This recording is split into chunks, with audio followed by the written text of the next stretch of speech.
So, my introduction to pudding, which made me so interested in it, is actually the first week that we were here. We went to the pub across the street, which has excellent food, and they had sticky toffee pudding as a dessert offering. And honestly, I only ordered it because of the name. I thought it was funny. I'm glad they didn't have spotted dick because I would have had to have ordered that.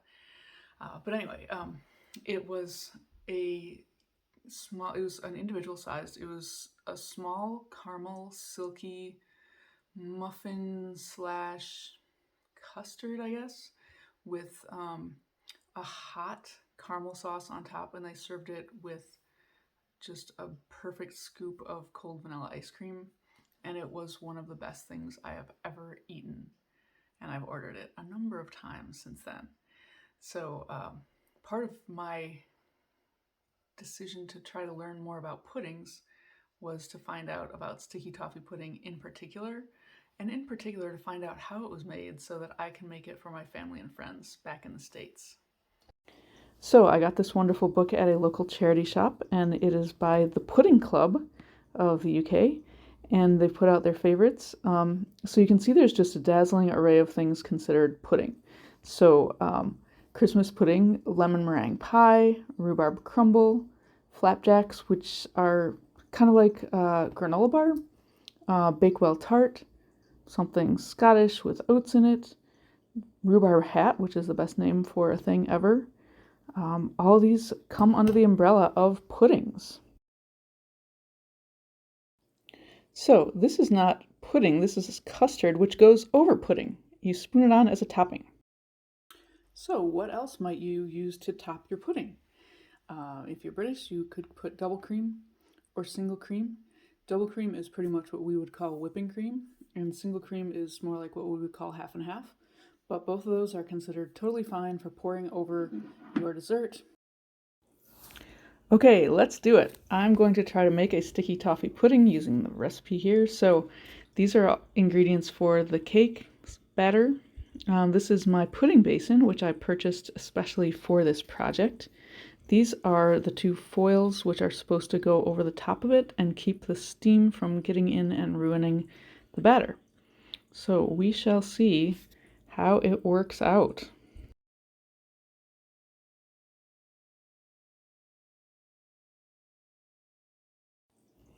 Chopping up dates.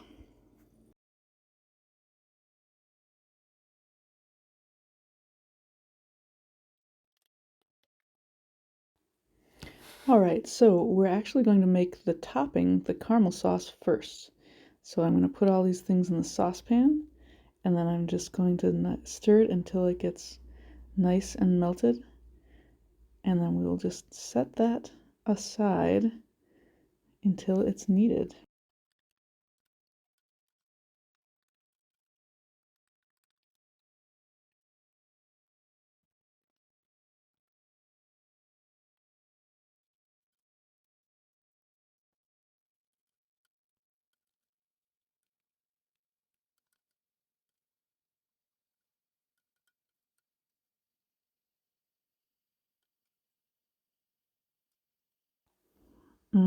Almost there. Just a few little buttery chunks, but it's starting to smell like caramel.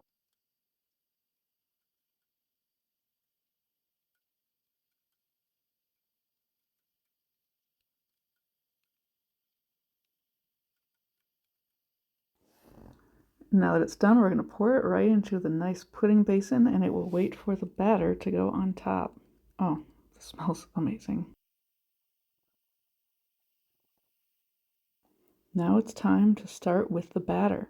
We're going to put the chopped dates in with bicarbonate of soda and vanilla and some water, and then they're just going to soak while we make up the rest of the batter. I'm really not sure why.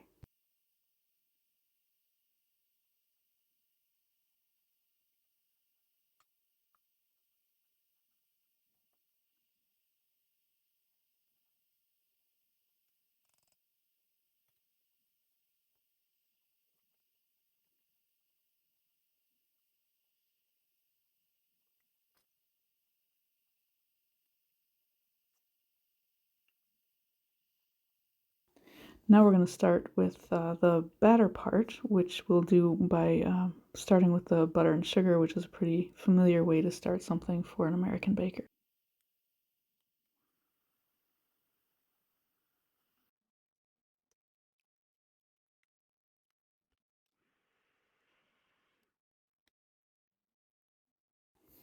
Once we've added the egg, we're going to go with alternating dry ingredients and the wet ingredients, which are the soaked dates. So I've just put my raising agent into the flour here so that when I put it in, they're both going in together.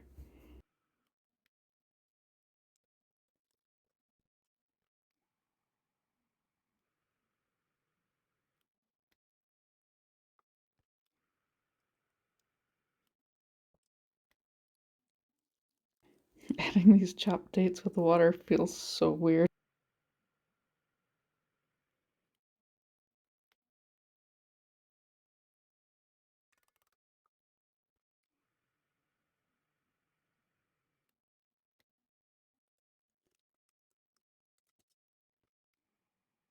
Okay, I really think I've done something wrong. This batter is so watery and strange. It's probably the worst batter I've ever made.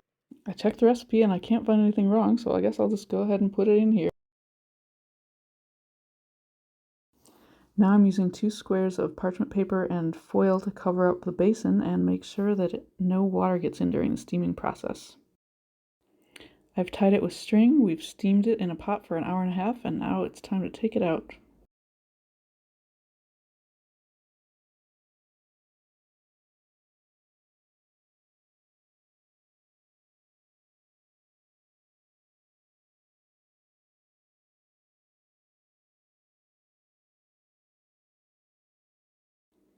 Not done. Let's try again.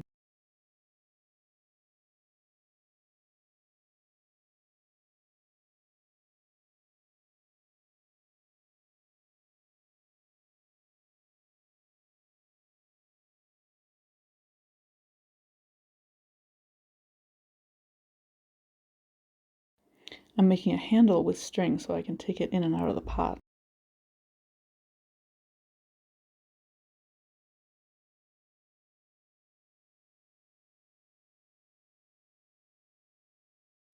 Okay, second try, maybe hopefully lucky.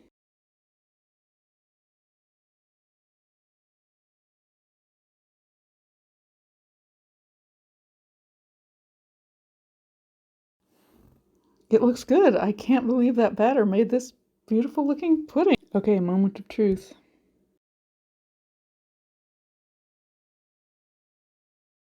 Waited too long, no cascading caramel sauce, but still smells incredible.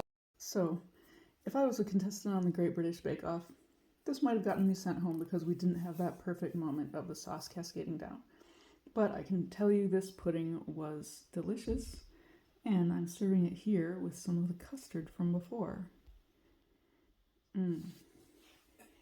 Yeah, this whole experiment was totally worth it.